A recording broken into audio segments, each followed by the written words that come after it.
that outing, playing Wink's defense, and applied to this week coming up? Yeah, they for sure got after us that night. I won't forget that one. But I think just, their overall physicality, and they've been doing it for, I don't know, 15 years, ever since, the Ray Lewis regime was there. Just the way that they approach defense and the aggressiveness and physicality and the way they try to impose their will on you. You got to be aware of it. It's different than a lot of teams you play. And to answer your question, yeah, there is definitely that mindset that I experienced that night with what they want to do. You mentioned the aggressiveness.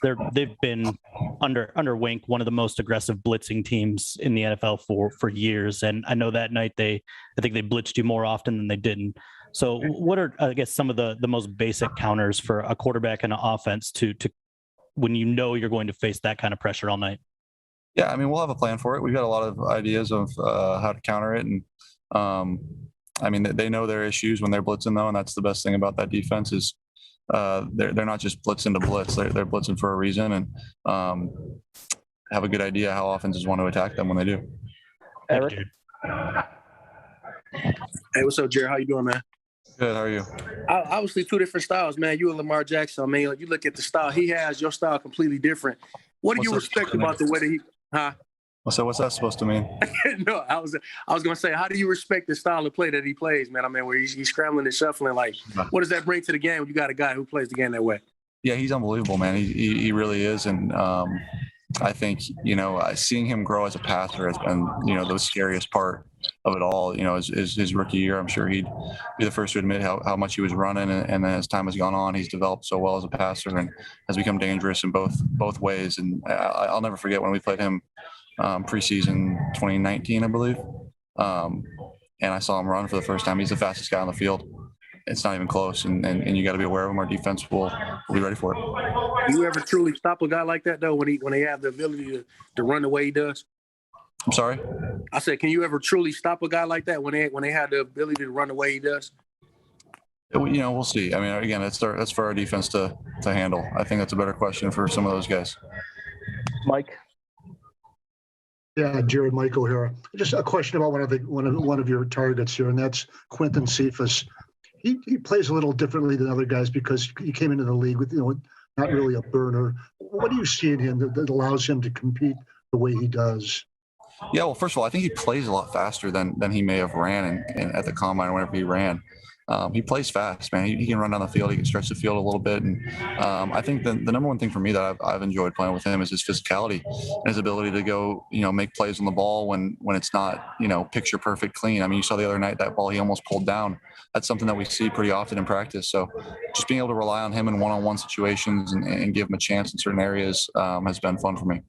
And also the catch before the touchdown, the 45 or 46 yarder, looked like he adjusted to the ball twice, almost like an outfielder chasing a fly. Is that just a skill that he has that enables him to track the ball?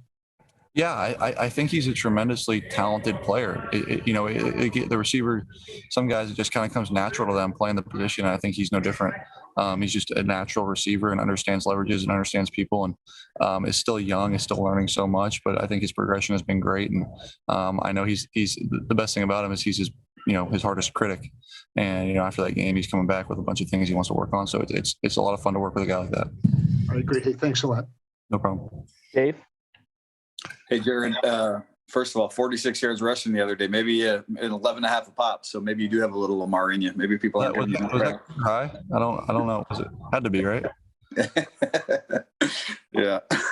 All right. So Dan talked earlier about you playing with a lot of confidence. And I just wonder, maybe you can speak to that and kind of where you are on that level, your confidence in the offense, your confidence in yourself after what you've sort of done here the first 2 weeks of the season. Yeah, I don't know if we're very proud about the results so far, but we've done some good things offensively and have been able to move the ball a little bit, and had a lot of yards through there, I guess. But I don't know if that speaks to much of the success or anything that you'd like to have. I'd rather throw for 200 yards and win games. So there's a million things I'm trying to get better at every day, but I'm starting to settle in a little bit for sure in the past game. And but at the same time, there's still a bunch of things I'll look at that last game and the week prior that I can get better with. The other thing I wanted to ask, I asked Dan about this, but there's a stat today that you have thrown 2 like tight ball touchdowns already, or tight window touchdowns. I'm sorry, contested ball touchdowns, which was more than you threw all last year. Is there something about you being where you're at in your career, or this offense, or maybe the coaching staff that sort of helped you, refine that in your game? I guess the willingness to try to squeeze some of those balls into tight windows. That's a tough question because I don't know how much I believe all those stats, those next gen. I mean, sometimes those balls are tight. I don't know what 2 tight window touchdown passes have I had. I don't know. I had the one to Hawkinson. That might be the only one. Like there's a million of tight window, whatever that is called, where I don't really know what would qualify. But I guess to answer your question in a roundabout way, yeah, I feel like I've been able to grow as a passer for sure, and grow in ways that where certain situations don't look exactly how you want them to. How do I make them? How do I make it right? How do I improvise? How do I, throw the ball where only my guy can catch it? Different things like that. Yeah, I've been able to progress in that way for sure. Hey, just one other thing on that, because I think Dan has said this, is you have more on your plate protection-wise than you did in previous years. So has that helped? And what more are you doing, I guess, in that regard? The changes at the line of scrimmage, maybe? Yeah, I think just fully grasping this offense has been fun for me, and really going through the offseason all the way up until now, and becoming the guy that anyone can kind of ask a question to and you can answer the question. I think that's where you're supposed to be as a quarterback, and somewhere where I've been in the past. But I think being able to do it with a new offense and a new staff and a new bunch of players is extremely important. Not to say that there aren't still things that I'm still getting down pat.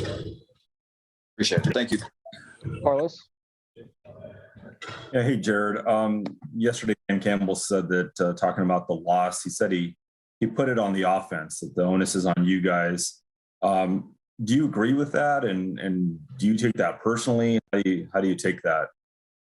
Yeah, I mean, he's right. We score more points than them, we win the game. And I think in the first half we played well and did our thing. And in the second half we clearly didn't. We didn't score a point. And, unacceptable and can't happen. If we want to win and want to win against good teams on the road on Monday Night Football, you got to be able to score in the second half and make plays down the field. And we weren't able to do it. And just, the first week was about resiliency, and the second week was about you guys starting fast, taking the lead on them. What are you learning about yourself, and you're getting more comfortable, I guess, with your receivers, with your offense? Is that just going to take a little bit more time than people realize? No, I think we're there. I think, like I mentioned after that first game, getting those reps were valuable. I don't know how many times we dropped back to pass, but it was extremely valuable. And I think it showed up the other night. And as time goes on, that those reps just keep accumulating. And the more, the better. The more, the better we can be. And I think, like you mentioned, we played a good second half in the Niner game. We played a good first half and last week and on Monday. And, how can we put 2 halves together this week? Thanks, Jared. All right, guys. Thank you. Thanks, Jared.